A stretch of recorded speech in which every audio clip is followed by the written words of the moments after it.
الله وبركاته. عاملين ايه؟ يا رب تكونوا بخير. النهارده يا جماعه هعمل لكم مخده او خداديه مطبوع عليها بطريقه شيك قوي.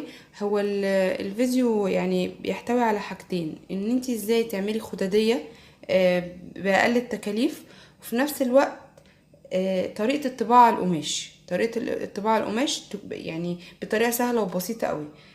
اول حاجة خالص عايزة اوريكم المكونات اللي هستخدمها في الفيديو، او الحاجات اللي هحتاجها. ده طبعا مقص، ده ورق مطبوع اهو من على النت.